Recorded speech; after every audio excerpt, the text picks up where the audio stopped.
Trust is a childish virtue, but the rewards are incredible. So be like a child. Now, if you're curious, let me give you 3 ways to find out how to change anything. Any life direction, any dimension. Here's 3 ways to find out how to change anything. Number 1 is to read. Become a good reader. All of the successful people I know and work with around the world, they're all good readers. Curiosity drives them to read.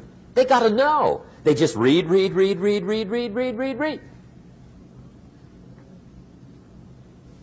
Become a good reader.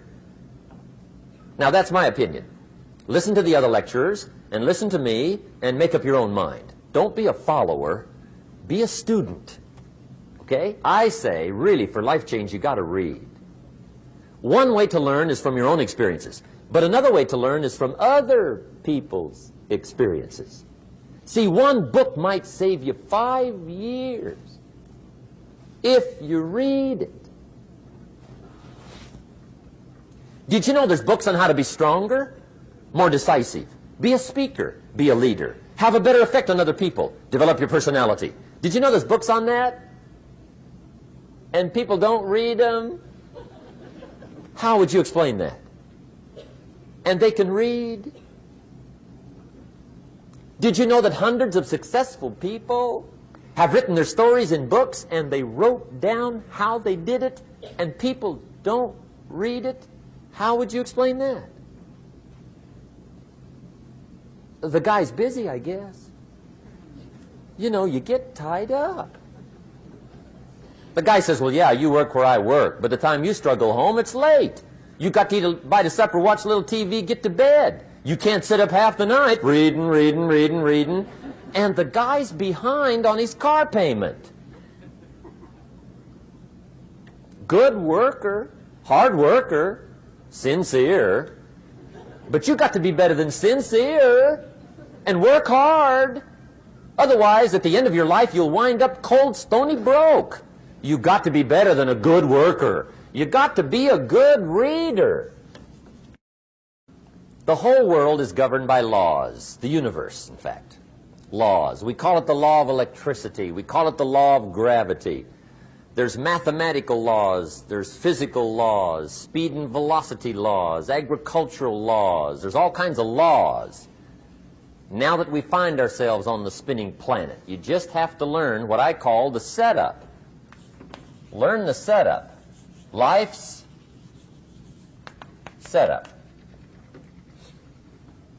Now, we didn't set it up, but we're here, so you got to learn it. And we should learn the setup for 2 basic reasons. Number 1, to keep from getting hurt. It's one of the major reasons for learning, so you won't get hurt. See, economically, socially, personally, you can get hurt just not knowing. Ignorance is not bliss.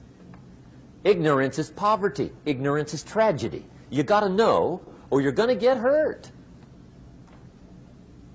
It's good to know not to walk out the 10-story window. That's excellent information. Now, what if a guy didn't know and he walks out? Now he's dead at the bottom. Somebody says, well, the poor guy didn't know. You got to know, or you're going to get hurt. Okay. Now, here's a parenthesis. You don't have to like the setup. I don't ask you to like how it is. That's not what's important. But it is important to learn how it is. Okay? So you don't have to like it, but you should learn it. That's what I tell the kids, right? Make sure you get the information. What you think about it, that's up to you. What you're going to do with it, that'll soon be up to you. But make sure you get it. See, there's nothing worse than being stupid. Nothing. I mean, being broke is bad, but being stupid is awful. And what's really bad is being broke and stupid, right? That's about the end of the world. I mean, there isn't anything much worse than that.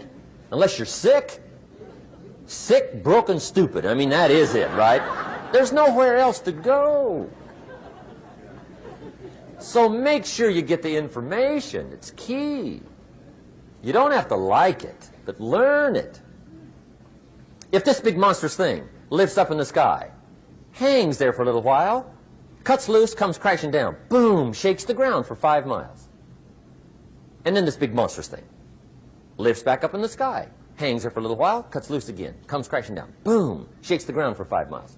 It just keeps doing it, this big monstrous thing, lifting up and then crashing down, boom. Now, you might come along one day and say, that's got to be a stupid arrangement, which is okay. You're entitled to your opinion. But the first thing you should learn to do is get out from under it, right? That's number one. You might have a great moral argument. You might want to shake your finger at the sky, but do it from over there, right, so you don't get smashed. It's called your basic smart. So number one, learn so you won't get hurt. Whether you like it or not, learn. Now here's the second reason for learning, the setup, to benefit. It's called the plus of life. And that's what life is, right? Both minus and plus.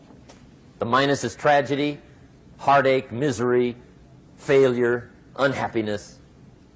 But life is also happiness, prosperity, good feelings. So here's the key.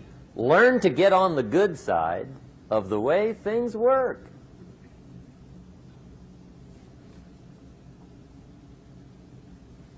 Now here's 2 of the basic laws, and we'll take our break. Shof taught me these. They come from the Bible. Now again, I'm an amateur, okay, when it comes to the Bible. I'm not a pro. So you'll sort of have to take my way of putting it. But here they are. The first one is the law of use. The law of use. And it goes something like this. Whatever you don't use, you lose. Lack of use causes loss.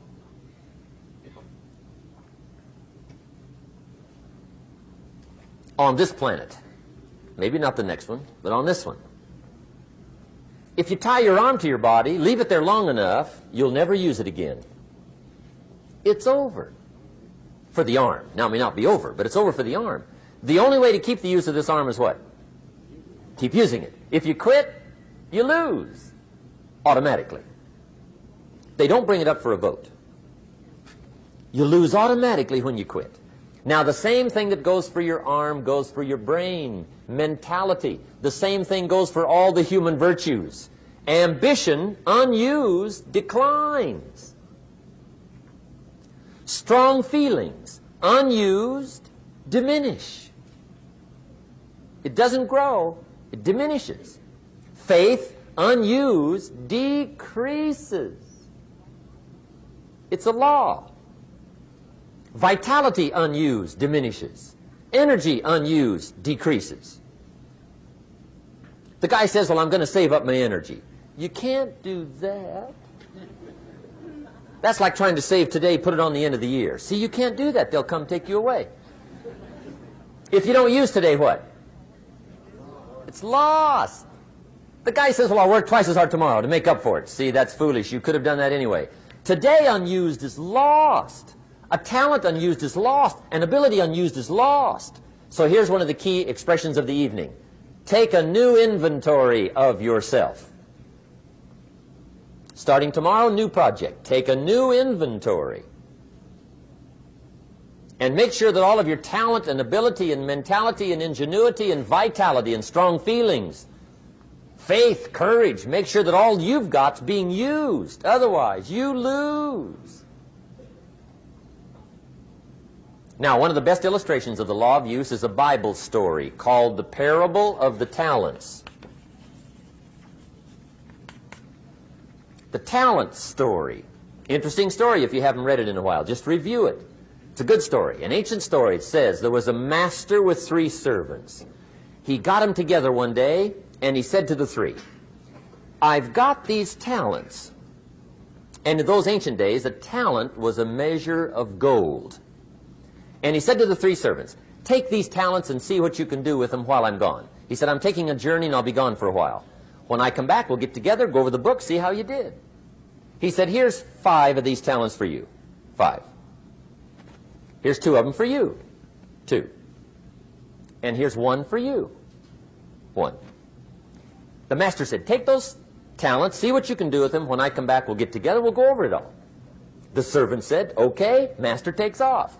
According to the ancient story, the master comes back from his trip. When he gets back, he gets the 3 servants together, and as he said he would, he asks, how did it go with those talents? You were 5. What happened? That servant said, well, I took the 5 talents you gave me, and I put them to work.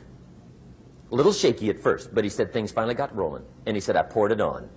And he said, my talents grew to 7, 8, 9, 10. He said, I doubled my talents from 5 to 10. Books will show. Master said, one heck of a job. Or something like that. He said, I gave you 2 talents. What happened? That servant said about the same thing happened to me. I put those 2 talents to work, poured it on. They grew to 3 and then to 4. He said, I doubled my talents from 2 to 4. Books will show. Master said, well done. He said, I gave you 1 talent. What happened? That servant said, well, I took the talents you gave me, and I carefully wrapped it, and I dug a hole and buried it.